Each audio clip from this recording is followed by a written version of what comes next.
Hello बच्चों, चलिए प्रश्न पढ़ते हैं। विलियमसन संश्लेषण है। यहाँ पर हमें प्रश्न के 4 विकल्प दिए हुए हैं। पहला विकल्प ए दिया हुआ है CH3 C double bond O ZnHg concentrate HCl के साथ अभिक्रिया करता है तो CH3CH2CH3 प्राप्त होता है। दूसरा विकल्प बी दिया हुआ है CH3CHO जब डाइल्यूट NaOH के साथ अभिक्रिया करता है तो H2O वाटर रिमूव होता है, निकल जाता है और प्राप्त होता है CH3CH डबल बॉन्ड CHO। हमें यहाँ पर तीसरा विकल्प सी दिया हुआ है C2H5I प्लस C2H5ONa अभिक्रिया करता है तो प्राप्त होता है C2H5O C2H5 और NaI।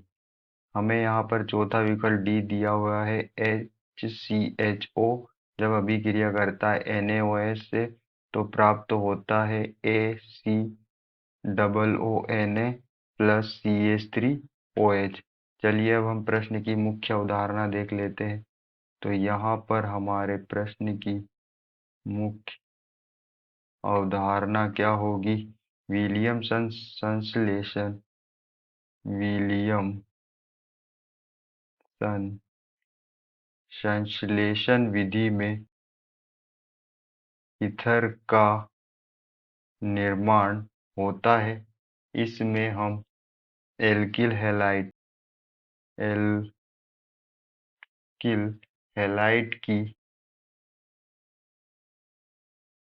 Sodium alkoxide alkyl halide की सोडियम एल्कोक्साइड के साथ अभिक्रिया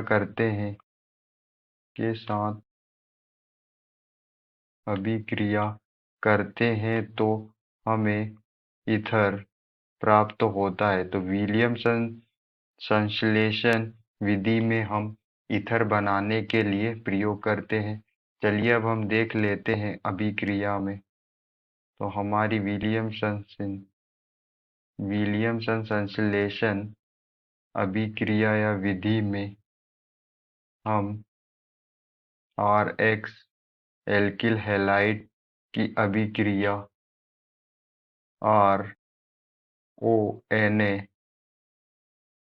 RONa प्लस सोडियम एल्कोक्साइड के साथ अभिक्रिया कराते हैं तो हमें ROR ether plus NaX sodium halide और ईथर हमें प्राप्त होता है। यहाँ पर ROR यहाँ पर हमारा क्या है? ईथर है।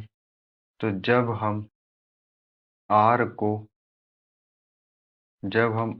को इथाइल जब हम R को C2H5 इथाइल लेते हैं और X को हम हेलोजन है, X यहाँ पर हमारा हैलाइड है, तो इस हैलाइड को हम आयोडीन लेते हैं तो अभिक्रिया कुछ इस तरह से होगी। R को हमने यहाँ पर एथिल लिया है तो यहाँ पर हमारा अभिक्रिया होगी C2H5 और X जो है हमारा क्या है? आयोडीन। तो C2H5 iodine plus C2H5ONa plus जब यह अभिक्रिया करते हैं तो यहाँ हमें प्राप्त होगा C2H5O C2H5 plus sodium iodide. यहाँ पर हमारा जो C2H5 आयोडीन है ये एथिल आयोडाइड है और C2H5ONa है ये है सोडियम सोडियम एथॉक्साइड है। और यहाँ पर हमें जो ईथर प्राप्त होता है वो है डाई एथिल ईथर। इसे हम डाई एथिल ईथर के नाम से जानते हैं क्योंकि इसमें 2 एथिल है इसलिए डाई एथिल और ये ईथर का ग्रुप है और यहाँ पर उसके साथ हमें सोडियम आयोडाइड प्राप्त होता है। तो जब हम एथिल आयोडाइड की अभिक्रिया सोडियम एथॉक्साइड के साथ कराते हैं तो हमें डाई एथिल ईथर प्राप्त होता है।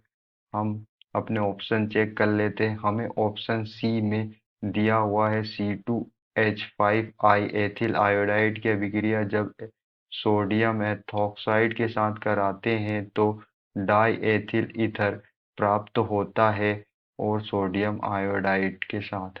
तो यहाँ पर हमारा आंसर क्या होगा?